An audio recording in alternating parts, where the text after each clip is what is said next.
Excuse me, how much longer until I'm called? We called you just now. What? Startled by the receptionist's words, I hurried into the examination room, and there was my familiar husband. Why are you here? The blood drained from John's face. In his panic, he tried to kick me out of the room. Immediately after, an unbelievable scene came into my view. My name is Christy Thomas, 27 years old. I was raised as the older of two sisters. I work in corporate office management. 3 years ago, I got married and now live with my husband, John. We met in college, worked at the same part-time job, dated for 4 years, and got married. Even now, we maintain a relationship where we can talk about anything, just like friends.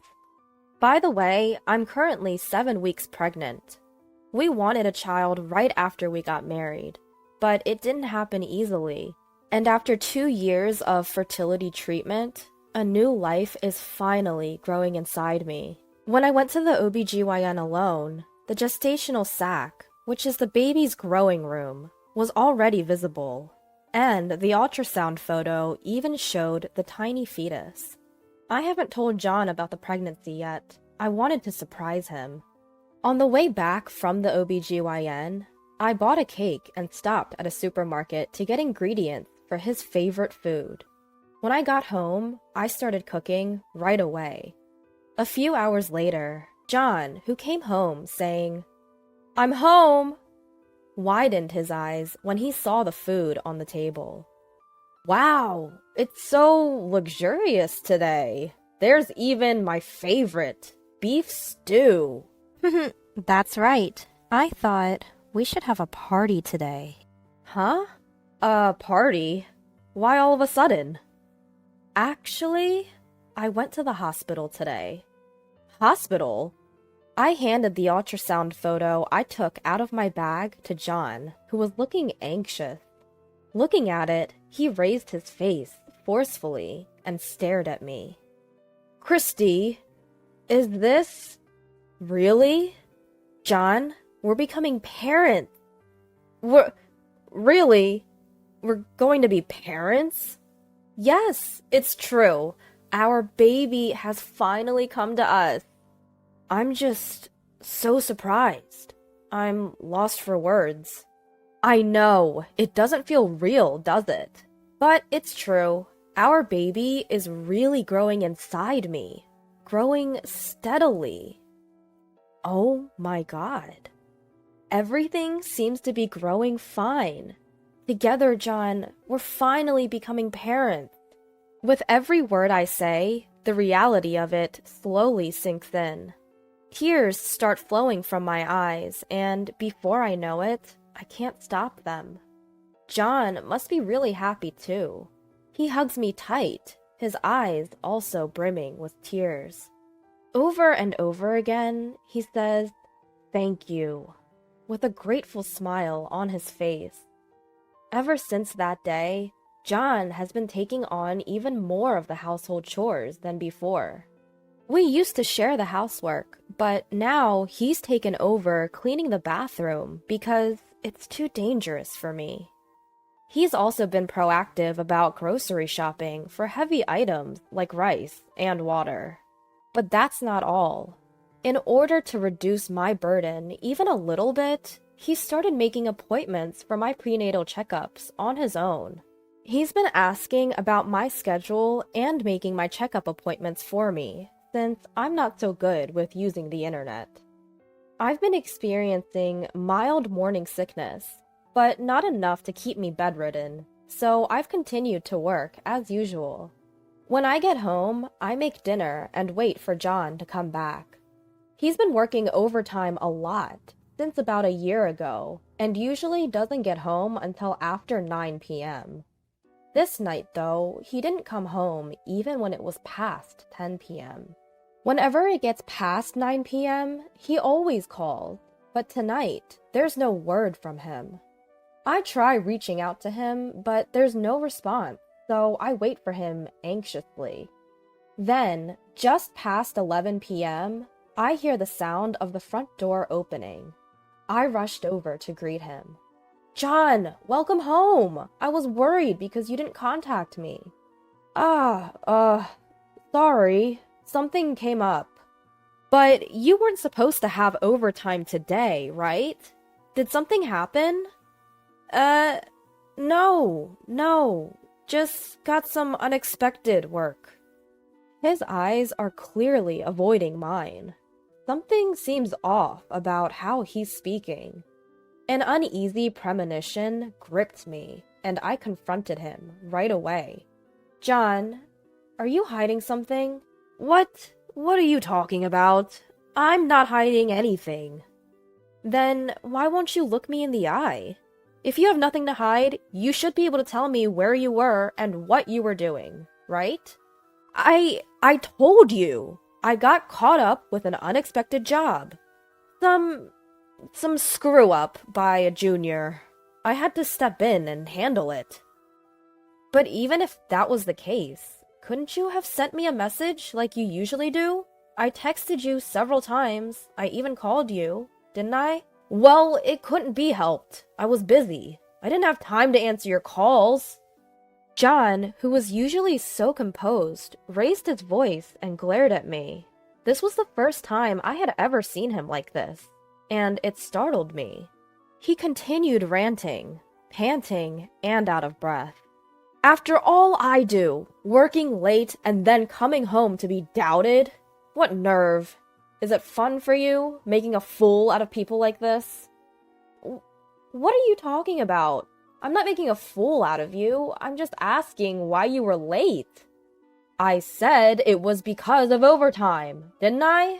What more do you want? It's not about what I want or don't want. You didn't contact me like you usually do. That's why I thought it was strange. Oh, enough. You're being so stubborn. Is it because you're pregnant that you're having these intense delusions? What? Listen, Christy, when the time comes for you to give birth, you won't be able to work. And then who do you think is going to support us? Me, right? If you want to be supported, stop interfering in my work. John then left, throwing off his suit and going straight into the bath, after which he shut himself in our bedroom. What was left in the living room was the untouched dinner I had prepared. In front of the untouched side dishes, I was overwhelmed by indescribable emotions. Why? Why would he say things like that? All I did was point out that something felt off. To call it delusions? That's too harsh. Since that day, John began treating me coldly. It became normal for him to come home in the early hours of the morning, and the days when he would come home by 9 p.m., as he used to, became rare. In the midst of all this uncertainty, my pregnancy continued. John, who used to help out with anything and everything, no longer did any household chores, leaving it all to me. The strain of doing the housework while being careful not to exert too much force on my stomach gradually wore me down. Finally, unable to handle everything alone, I called my younger sister Karen. "Hey, Karen. Oh, sis! Long time no see. What's up?" "Well, I had a bit of a spat with John."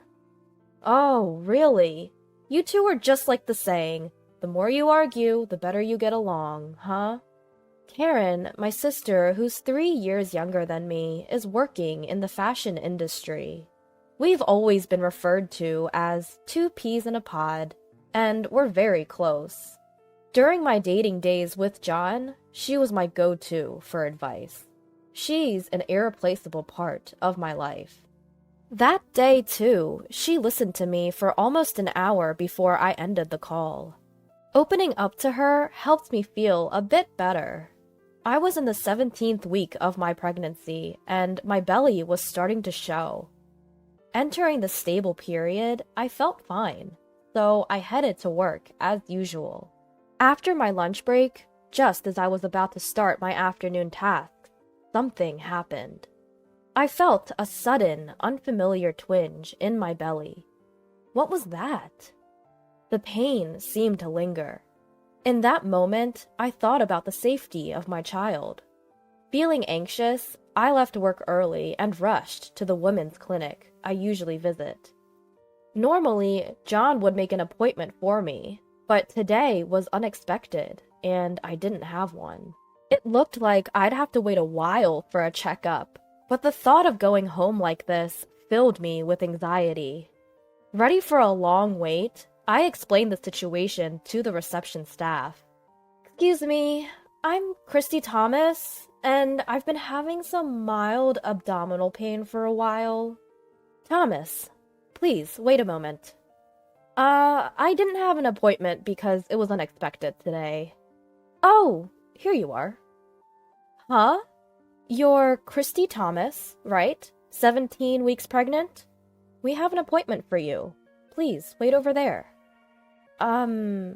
Okay.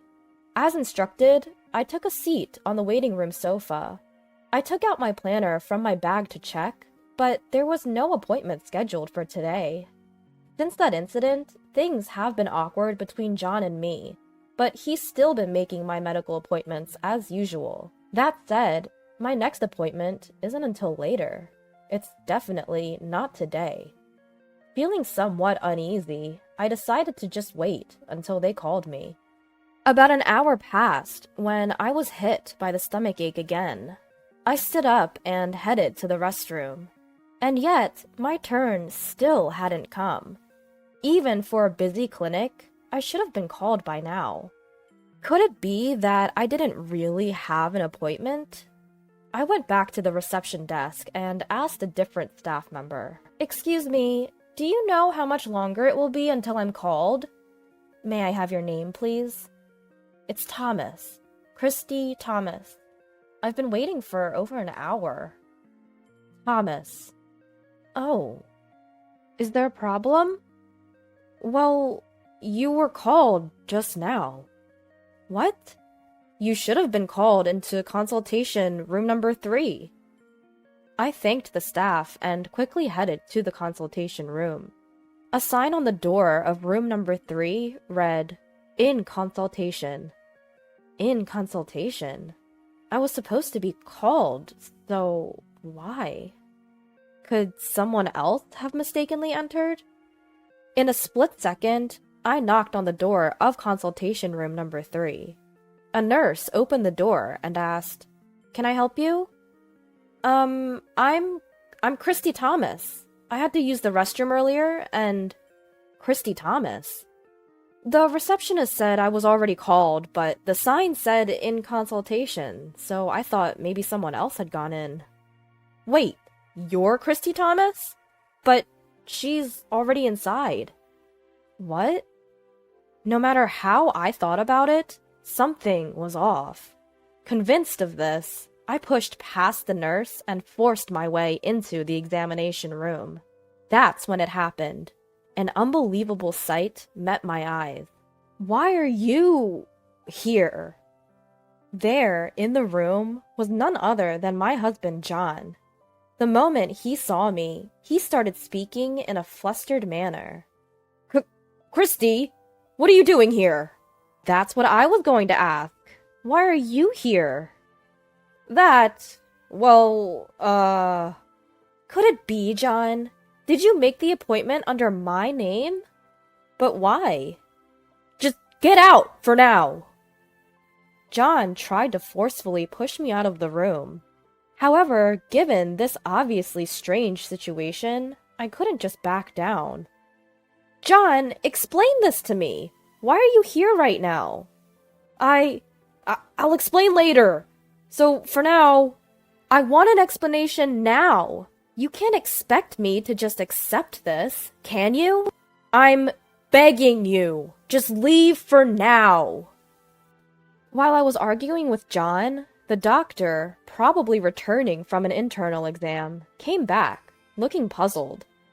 "Wait, Christy, huh?" Seeing me, the doctor's eyes widened. Doctor, I just got here. Huh? Then who did I just examine? Just as he said that, the door to the exam room opened. Coming out of the room was none other than my sister, Karen. Oh, Karen? I had absolutely no idea what was going on anymore. Why is Karen here? Well... My frustration grew at Karen's hesitations. I confronted her. Why is the appointment under my name? And why did you come out of the examination room? Then the doctor, who had been listening, opened his mouth. Mrs. Thomas, I apologize for not realizing it was not you. She was wearing a mask, so I couldn't tell. But I thought it was strange. You're supposed to be 17 weeks pregnant, but the baby was too small. It was no wonder the doctor didn't realize. My sister and I look so much alike, and she was wearing a mask. Doctor, the person you just examined is my sister, and that man there is my husband. What? So, you mean the father of the baby I just examined is... The doctor's sharp gaze locked onto John. I could see the color draining from his face.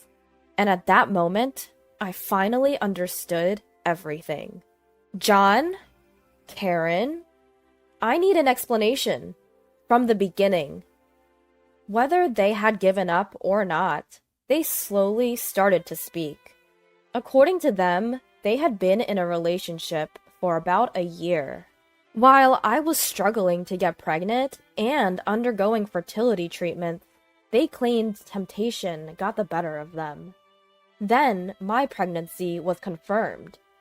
At first, they were purely happy, but shortly after, Karen's pregnancy was also confirmed. Karen asked John to accompany her to the hospital because she was scared, and John, in his usual carelessness, mistakenly booked the appointment under my account. He noticed this just before we arrived at the hospital, panicked, pretended to forget the insurance card, and completed the check-in. While I was in the restroom, the staff at the front desk's shift changed. As soon as they called the name for the appointment, Karen must have slipped into the examination room without running into me. The doctor initially didn't realize it was Karen, since she was wearing a mask. But of course, during the examination, it became clear she wasn't me. And as the doctor was wondering about this, the real Christy arrived at the examination room. After that, I regained my composure and had my own checkup. The abdominal pain was diagnosed as transient, and there was no problem with my baby. I took my husband and sister and headed straight for our parents' house. I also contacted John's parents and asked them to come to the house. Once everyone was gathered, I explained to them the whole situation. Of course you're going to take responsibility, right? I asked. Stammering, my husband responded, Responsibility? Of course! I will continue to be with you, Christy. Huh? What are you talking about? We're obviously getting a divorce. But you just mentioned responsibility. The responsibility I'm talking about is alimony. I'm going to make sure you pay, both you and Karen, for what you've done. What? Wait a minute! I never intended to get a divorce. My husband's words sparked anger in my sister, who was standing nearby. What? You said you loved me more! Was that all a lie? Karen grabbed my husband's collar, and they started to argue. Their noisy squabble pushed my anger to its peak. I splashed the tea from the table on both of them, raising my voice as much as possible. Enough is enough! I don't care about your opinions! I'm divorcing John, and I'm cutting ties with Karen. You two just need to pay the alimony. Quietly! Wait, Christy! The one I love is you. Sis? I'm your sister, aren't I? Don't talk about alimony. Shut up! Both of you only say things that suit your purposes. How far do you plan to ridicule me? I will collect the alimony by any means necessary. If it means sending you two to hell, I'll do whatever it takes. If you get it, get out of my sight, you scumbags. At that, both of them began to prostrate themselves in front of me. Please forgive me, Christy. I beg you. Sis, I also beg you. It's too late for their repentance. What they did is unforgivable, and I have absolutely no intention of forgiving them. After that, my husband and I divorced, as expected. I blocked Karen's contact information and cut off all ties with them completely. They were disowned by their families and had to start living on their own. But John's affair was spread to his workplace through his parents, and because of that, he started receiving cold stares from his colleagues. Unable to bear the atmosphere, he continued to be absent from work without notice, and was eventually fired. Karen, on the other hand, was suffering from severe morning sickness, and had already quit her job. Now jobless, whenever they faced each other, they cursed at each other, and led a miserable life. They began living together, but they hadn't gotten married. I think they won't support each other as a married couple in the future. As for me, I moved back to my parents' house and am now leading a pregnant life. I switched my job to remote work and am anxiously waiting for the birth of my child. I might make my child suffer because there's no father. Even so, I intend to love this child with all my heart in my own way. Truth is, my ex-wife died in an accident. I'm thinking of taking in our twin daughters, but that's probably not okay, right? Sorry for such a talk. I blurted out. It's fine, came the upbeat reply from my wife. I thought for a moment I'd misheard her. Wait, are you sure? We're talking about adding 2 kids to our family. It's okay. Bring them home, she said. I couldn't fathom why she agreed to this sudden proposal, and then she explained. My name is Hayden. I've been married to Lisa for 2 years now. I'm divorced, and this is my second marriage with Lisa. My ex-wife cheated on me, which led to our divorce. My ex, Amy, was flamboyant and sociable, the exact opposite of me, with a large circle of friends. I am a simple guy, but Amy liked the fact that I was a key player in a renowned corporation, so she decided to marry me. Amy's advancements were so persistent that I ultimately gave in and married her. Life with Amy was enjoyable in its own way. I'm grateful to Amy for giving birth to our twin daughters, who are my world. Just as our twin daughters Molly and Clara turned 2, Amy abruptly declared, I want a divorce. I'm pregnant with another man's child. At first, I couldn't comprehend what she was saying. My anger flared up, and I demanded to know who the man was. The father of Amy's child was a frivolous man, whom Amy met often. He was one among Amy's large circle of friends, and even attended our wedding. I couldn't believe that a man who attended our wedding would then go on to have an affair with my wife. I couldn't bear to breathe the same air as Amy anymore, so I took Molly and Clara and moved back with my parents. We filed for divorce, demanding compensation, but I couldn't win custody of my daughters. I'd heard it was difficult for fathers to win custody of young children, but it was hard for me to accept that even though the mother had cheated, I couldn't secure their custody. Regardless, I couldn't overturn it, and was granted visitation rights to see Molly and Clara by paying child support, looking forward to the days when I could see my girls. I had no choice but to continue living. I tried to create as many happy memories as possible whenever I saw Molly and Clara, to ensure their memories with their dad were joyous ones. We would go to theme parks, visit zoos. I did everything I could for my adorable daughters, but I could no longer live with them. Once I dropped them back with Amy, I would get on the train home, alone. One such day, I suddenly realized I was crying. My wife had been stolen, my daughters taken away, and I felt empty. I was so emotionally drained that I didn't know what I was living for. A grown man crying on a train must have been an odd sight. As people distanced themselves from me, Lisa approached me. Are you okay? If you're not feeling well, we can get off at the next station together, she offered. I found Lisa to be quite unusual with her genuine concern. I wondered what she stood to gain by being kind to a man like me. I'm okay, I curtly replied. People who are okay don't cry, Lisa responded, handing me a handkerchief, and indeed, she got off at the next station with me. I stopped as Lisa suggested calling over a station attendant, and sitting on a bench on the platform, I confided to her about my miserable situation. As I spoke, she nodded attentively, making me realize what an unusual person she was. You'll be fine, Hayden. This might be a dark period in your life right now, but brighter days will come. I was genuinely comforted by Lisa's words. Using the excuse that I wanted to wash and return her handkerchief, I got Lisa's contact information, and we began to meet frequently after that.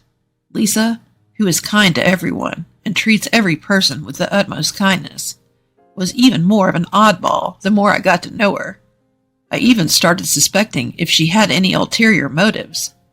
However, Lisa was not the type to be cunning or double-faced. She often made endearing blunders, and I found myself falling for her. Each time she would call out, "Hayden, what should I do?" in panic seeking my help. We ended up getting married as a result of my approach towards her. You light up my life, Lisa. Will you marry me? The moment Lisa laughed joyfully at my embarrassingly sincere proposal, I knew I would never forget it for the rest of my life. I was still able to meet Molly and Clara on a regular basis as always. Even after the birth of our son Tom, I continued to see them. Lisa was aware that I was paying child support and knew I had twin daughters. But I couldn't bring myself to tell her about my meetings with Molly and Clara, fearing it would upset her. Feeling guilty, I lied to Lisa, saying I was going to hang out with friends whenever I went to see Molly and Clara. Lisa would see me off with a smile and say, "Be careful." One day, while thinking that I should eventually tell her that I was regularly meeting with Molly and Clara, I received a sudden, shocking message. "Amy died." The message was from Amy's mother. Amy's mother, with a crestfallen look on her face, informed me that Amy had died in an accident. Amy, her current husband with whom she was having an affair, and their child who was born to them, were all killed in a tragic car accident during a road trip. Amy's mother told me that she couldn't take care of Molly and Clara, as her own health was failing, and their grandfather had passed away earlier. The moment she said she would have to put Molly and Clara in a facility if no one could take them in, I found myself instinctively saying, "I'll take them in."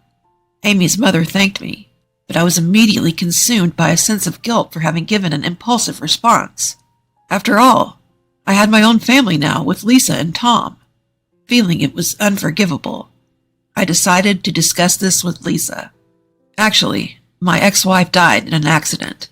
I want to take in the twins, but that's not okay, is it? I'm sorry for bringing up such a topic. "What? That's awful. No, it's fine." I was startled by Lisa's response. I was prepared for divorce, or at least a look of disgust. I thought I had heard wrong. You're okay with it? This means we'll have 2 more kids. "That's fine. Bring them home. They must be scared with their mother suddenly gone." With that, she urged me, who was still in a daze, to prepare to go out.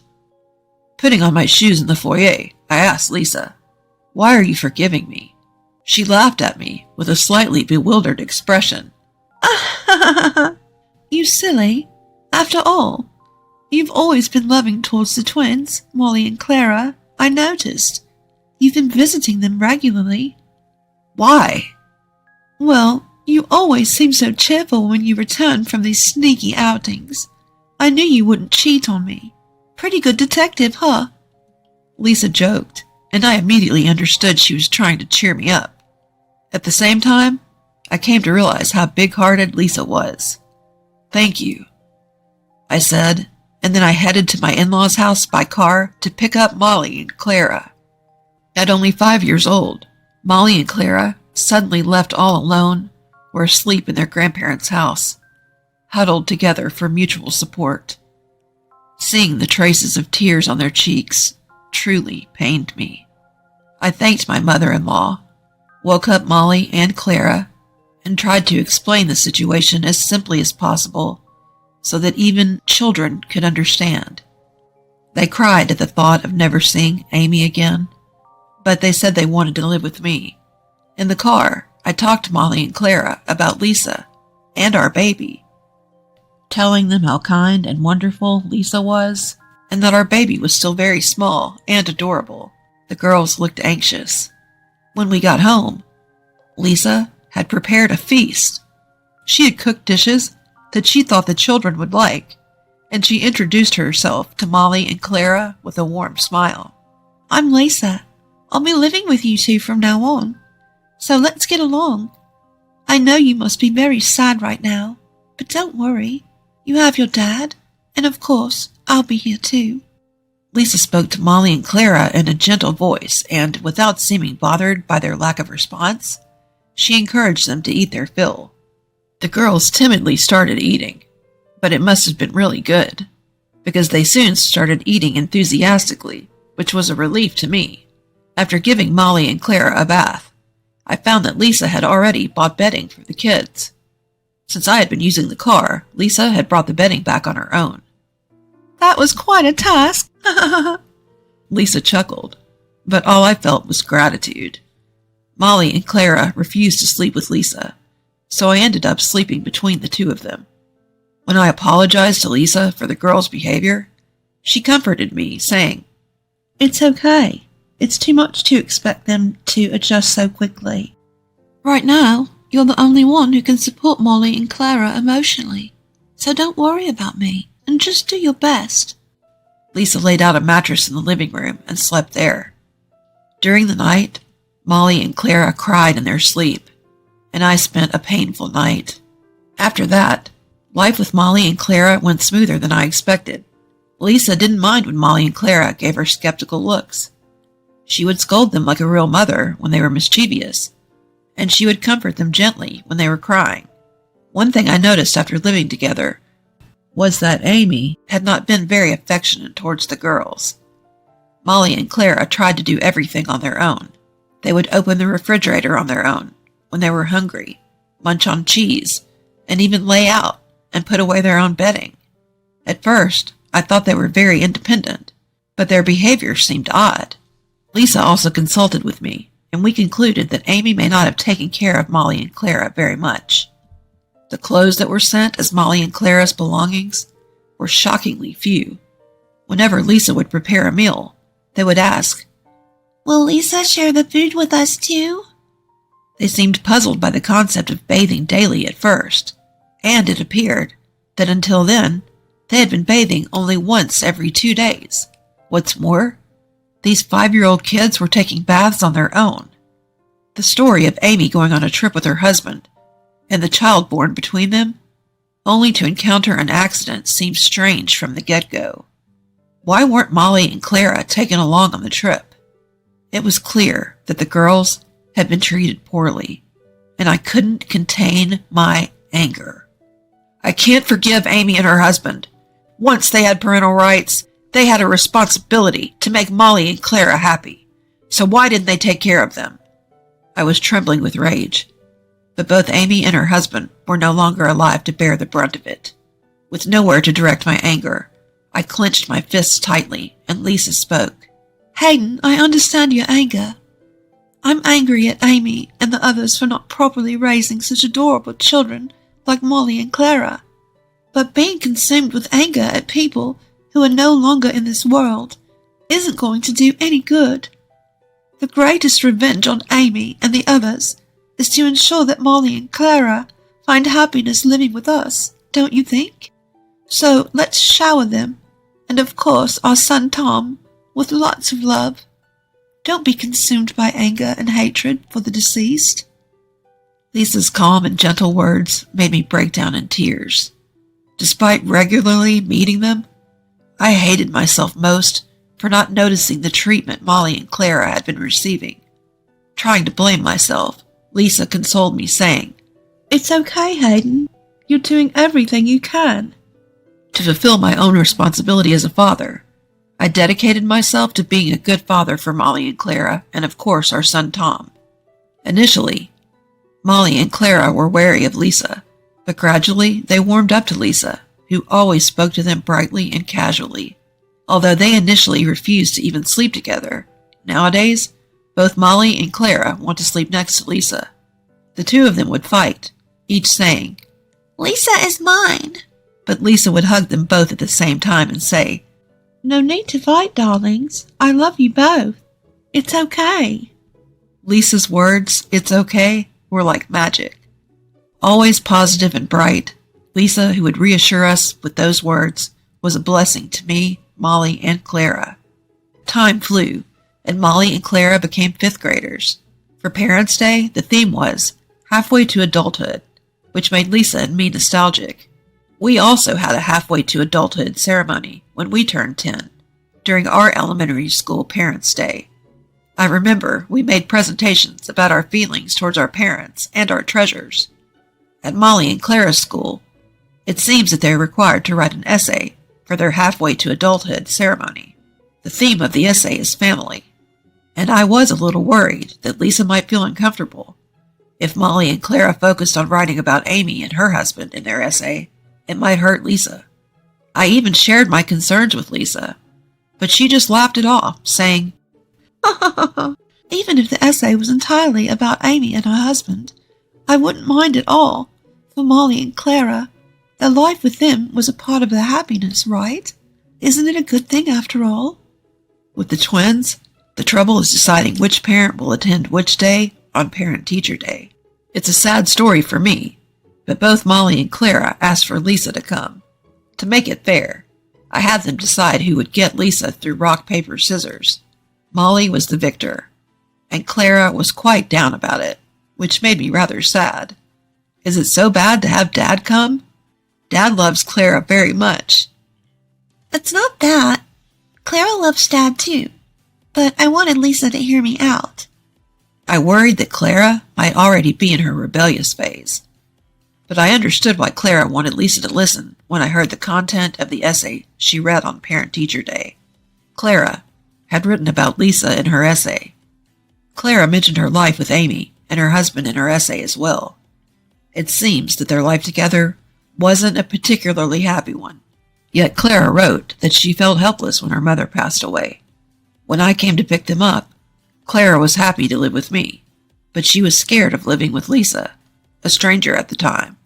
But then, Clara started talking about what Lisa had done for her, the time they took a bath together and played in the bubble bath for the first time. When she cried late at night because she was lonely, Lisa stroked her head until she fell asleep. When Clara fought with Molly, Lisa reassured both of them, saying she loved them both, which made Clara very happy. In her essay, Lisa was nothing less than a mother. I want to call Lisa Mom, but I'm still too embarrassed, so I haven't been able to call her that. I plan to call Lisa Mom for the first time. I couldn't help but cry when Clara concluded her essay reading like this. Some of the parents around me also seemed to be tearing up, and even the teacher was wiping away tears. After Parent-Teacher Day, Lisa, who was with Molly, also had red eyes and a red nose. When I asked her what happened, Lisa said Molly had also read a similar essay. Molly and Clara must have planned it. They held hands, nodded to each other, and then together said to Lisa, We love you, Mom. With bright smiles. Lisa hugged Molly and Clara, bursting into tears, and said with a trembling voice, Mom loves Molly and Clara so much. Being a crybaby, I naturally bawled. Our family is living happily. At some point, the idea of getting revenge on Amy and her husband had disappeared. I just want to protect this lovely family of ours. All of this daily happiness is thanks to Lisa. When I told Lisa thank you, she smiled back and said, No, thank you. I can't thank her enough.